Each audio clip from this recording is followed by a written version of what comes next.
আপনি নাকি মসজিদ বন্ধ করে দিয়েছেন? জি, মসজিদ বন্ধ করে দিছি। মসজিদ বন্ধ করে দিয়েছেন মানে? মানুষজন নামাজ পড়তে যাবে না? শুনলাম সব নামাজ পড়তে এসে ফিরে যাচ্ছে।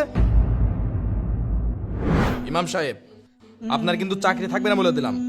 আপনি কি বাদ দিবেন? আমি নিজেই চাকরি করব না। সম্মানিত এলাকাবাসী, করিমপুর পশ্চিমপাড়া জামে মসজিদ আজকের আসরের নামাজ পর থেকে সম্পূর্ণভাবে বন্ধ করে দেওয়া হবে।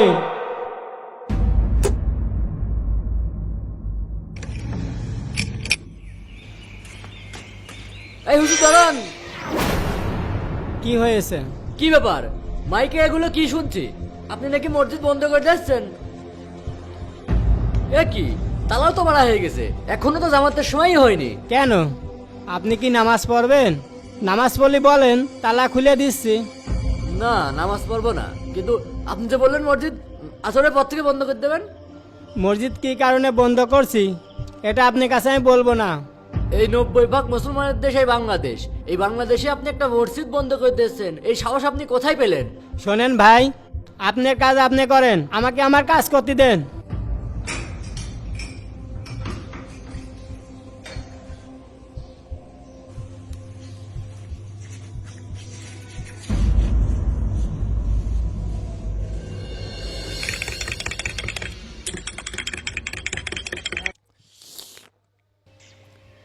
ক্যাশিয়ার সাহেব, আপনাদের ইমাম সাহেব নাকি মসজিদ বন্ধ করে দিল, খোঁজ খবর কি কিছু রাখেন? কি বলছিস সেই সব? ও, আমার তো আবার মনেই নেই, আপনি তো জুম্মার দিন ছাড়া মসজিদে যানই না। মসজিদে যাই না মানে? প্রত্যেক শুক্রবার জুমার নামাজে যাই আমি। শুনলাম ইমাম সাহেবের 3 মাসের বেতন বাকি। ইমাম সাহেব যাবি না তো কি করবি? বেতন বাকি হবে কেন? জুম্মার দিন তো কালেকশন ভালোই হয়। ক্যাশিয়ার সাহেব, ক্যাশে এখন কয় টাকা আছে? ক্যাশে কয় টাকা আছে না আছে সেটা জানে তুমি কি করবা? ক্যাশিয়ার আমি, টেনশন আমার। ও টেনশন তোমার করা লাগবে না। মসজিদ যখন বন্ধ করে তখন আমি বাধা দিয়েছিলাম, কিন্তু সে আমার অপমানই করেছে। আচ্ছা, আমরা ইমাম সাহেবের বাড়ির উপর যাই, কি কারণে মসজিদ বন্ধ করলো? আর রফিক, ওই দোকান বন্ধ কর। আচ্ছা ঠিক আছে, ক্যাশিয়ার সাহেব যখন বলছেন চলেন আমরা সবাই যাই। চলেন যাই। হ্যাঁ হ্যাঁ হ্যাঁ চলেন। চলেন। এই দোকানে দেখে রাখিস। ইমাম সাহেব, এদিকে আসেন। আপনি নাকি মসজিদ বন্ধ করে দিয়েছেন? জি, মসজিদ বন্ধ করে দিছি। মসজিদ বন্ধ করে দিয়েছেন মানে? মানুষজন নামাজ পড়তে যাবে না? শুনলাম সব নামাজ পড়তে এসে ফিরে যাচ্ছে।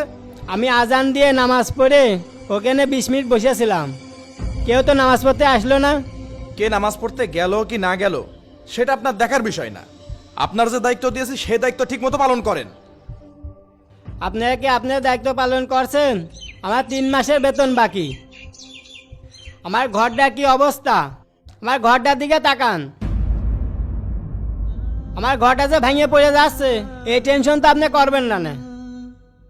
বেতন বাকি আছে, বেতন দেওয়া যাবে। আপনি না খেয়ে তো আর নেই। মহল্লার মানুষ তো 3 বেলা খেতে দিচ্ছে তো নাকি? মনে রাখবেন হুজুর, আপনি কিন্তু 3 বেলা আমাদের বাড়িতেই খান। যারা 5 ওয়াক্ত নামাজ পড়ে না তাদের বাড়ি আমি খাবোই না। ইমাম সাহেব, আপনার কিন্তু চাকরি থাকবে না বলে দিলাম। আপনি কি বাদ দিবেন? আমি নিজেই চাকরি করব না। সুখী থাকতে ভূতি গিলায় না। এই নেন আপনার চাবি। দরকার হয় ভ্যান চালিয়ে হালাল ইনকাম করে খাবো, কিন্তু যারা 5 ওয়াক্ত নামাজ পড়ে না তাদের বাড়ি আমি খাবো না। বাজান, তুমি ঠিকই কইছো। নামাজ পড়া নিয়ে এদের কোনো মাথা ব্যথা নেই। যেই মসজিদ বন্ধ করেছেন আন্দোলন শুরু হয়ে গেছে। আপনি কিন্তু আমাদের অপমানই করলেন ইমাম সাহেব। এখানে অপমানের কি হলো? যেটা সত্যি সেটা বললাম। এই চলো তোমরা। প্রিয় দর্শক, ভিডিওটি ভালো লাগলে অবশ্যই শেয়ার করবেন।